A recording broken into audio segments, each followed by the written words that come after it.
سب خزانوں کا مالک وہی ہے، تو یہ سب سے زیادہ یاد رکھنے کی ضرورت ہے کہ ہر چیز کا مالک اللہ تعالیٰ ہے۔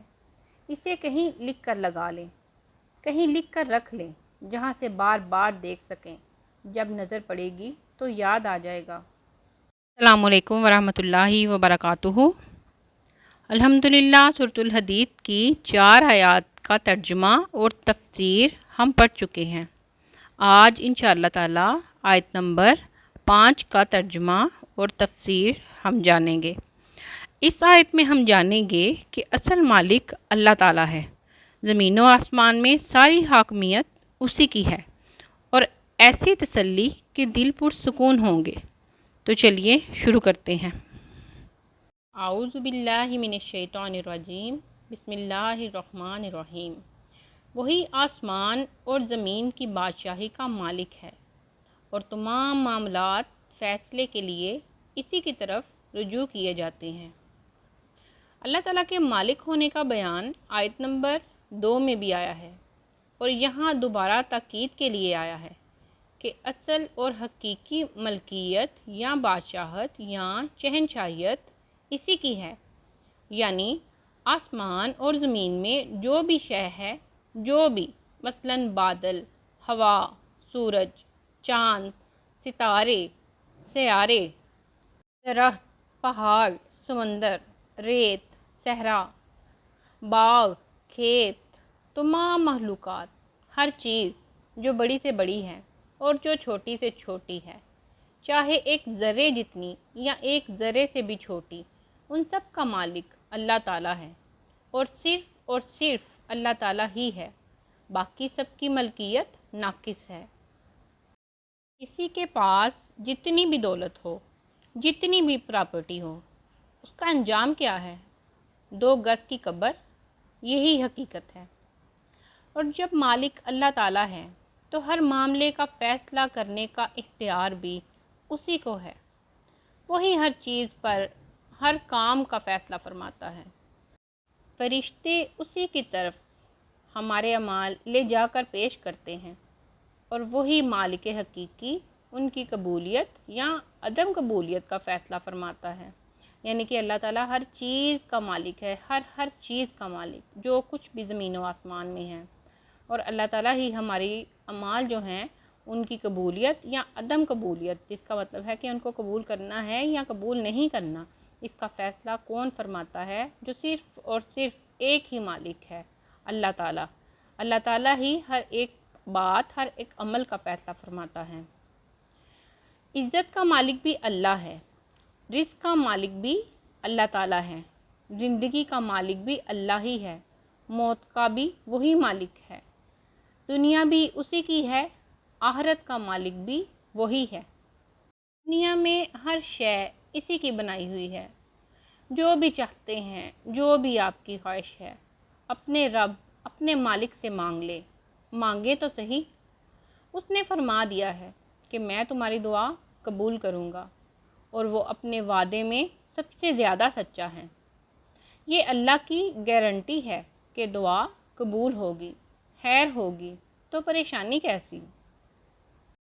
شیطان ہمارے دل میں طرح طرح سے وسوسے ڈال دیتا ہے، جس سے ہم پریشانی کا شکار ہو جاتے ہیں کہ ایسے ہو گیا تو کیا ہوگا، اگر ایسا کچھ ہو گیا تو کیا ہوگا۔ ہم یہ بھول جاتے ہیں کہ حکم صرف اللہ کا چلتا ہے، سب خزانوں کا مالک وہی ہے۔ تو یہ سب سے زیادہ یاد رکھنے کی ضرورت ہے کہ ہر چیز کا مالک اللہ تعالیٰ ہے۔ اسے کہیں لکھ کر لگا لیں، کہیں لکھ کر رکھ لیں جہاں سے بار بار دیکھ سکیں، جب نظر پڑے گی تو یاد آ جائے گا۔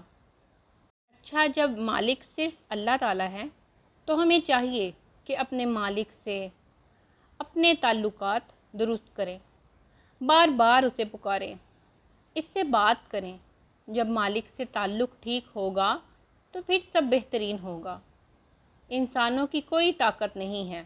سوچیں، ایک ماں کو اپنا بچہ کتنا عزیز ہوتا ہے نا، لیکن جب کبھی بچے پر کوئی بیماری آ جائے تو کیا ماں اسے چاہ کر بھی دور کر سکتی ہے؟ نہیں نا۔ کیونکہ اس کی کوئی طاقت ہی نہیں۔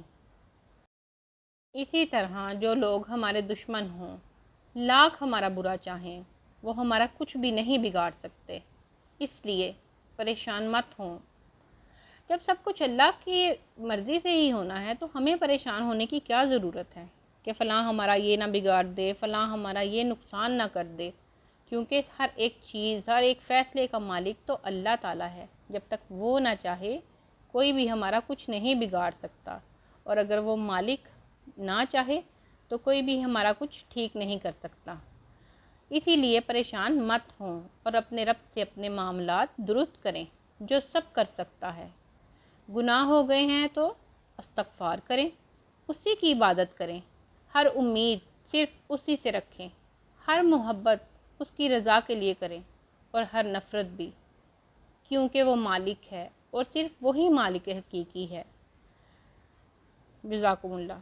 یہاں پہ ہماری الحمدللہ آیت نمبر 5 جو ہے وہ مکمل ہو چکی ہے، اور جس سے اگر ہم غور سے سنیں اور سمجھیں تو یہ ہمارے ذہنی سکون کا باعث اس طرح بن سکتی ہے کہ جب ہمارے سارے معاملات، دنیا کے سارے معاملات اللہ تعالیٰ کے ہی سپرد ہیں، اللہ تعالیٰ ہی ہر ایک معاملہ حل کرنے والا ہے، اللہ تعالیٰ ہی ہر ایک چیز کا فیصلہ فرمانے والا ہے، تو پھر پریشانی کیسی؟